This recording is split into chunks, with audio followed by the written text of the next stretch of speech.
আপনাদের কাছে চলে এসেছি একটা নতুন ব্লগ নিয়ে। আপনারা কেমন আছেন? আশা করি আপনারা সবাই ভালো আছেন। এই ভিডিওতে আপনাদেরকে মায়াপুরে থাকার ও খাওয়ার সুব্যবস্থা জানাতে চলেছি। এখন আমরা চলে এসেছি কৃষ্ণনগর স্টেশনে। এখান থেকে সরাসরি আমরা চলে যাব আমাদের গন্তব্যস্থলে। চলো তাহলে যাওয়া যাক।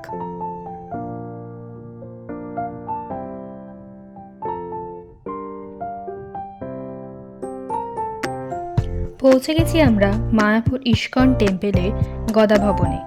এখানে থাকা ও খাবার সুব্যবস্থা আপনারা পেয়ে যাবেন। চলুন তাহলে আপনাদেরকে ঘুরে দেখাই আমরা কোথায় এবং কিভাবে ছিলাম।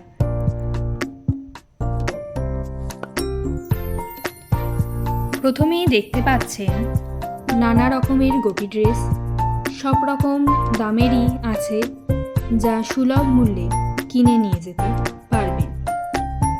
এই দোকানগুলি গদা ভবনের ভিতরে অবস্থিত। পাশাপাশি আপনারা ধর্মীয় বইয়ের দোকান পেয়ে যাবেন। চলুন ভিতরে যাওয়া যাক।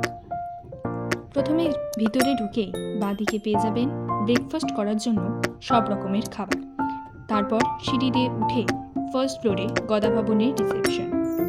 এখানে এসেও আপনারা রুম বুকিং করে নিতে পারবেন। তাছাড়া অনলাইনে রুম বুক করার ব্যবস্থাও আছে। ফার্স্ট ফ্লোরে আপনারা AC room, double bed, 4 bedroom পেয়ে যাবেন।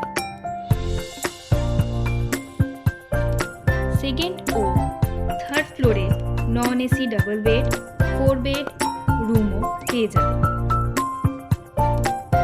চারিপাশটা খুব সুন্দর, পরিষ্কার পরিচ্ছন্ন, শান্ত। সামনে থেকে আপনারা মন্দিরটা খুব সুন্দরভাবে দেখতে পারবেন। চলুন তাহলে রুমের ভিতরটা একটু ঘুরে দেখাই।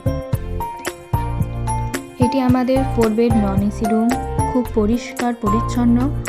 বাথরুমটিও অনেক বড় এবং পরিষ্কার। পাশেই আছে একটা জানলা, এখান থেকে আপনারা বাইরের ভিউটি দেখতে পাবেন।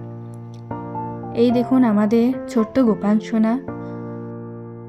মায়াপুরের ইস্কনের নতুন যে মন্দিরটি তৈরি হচ্ছে সেটি খুবই সুন্দর।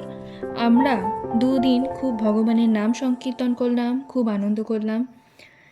আরও আশেপাশের কিছু মন্দির চলুন ঘুরে দেখাই।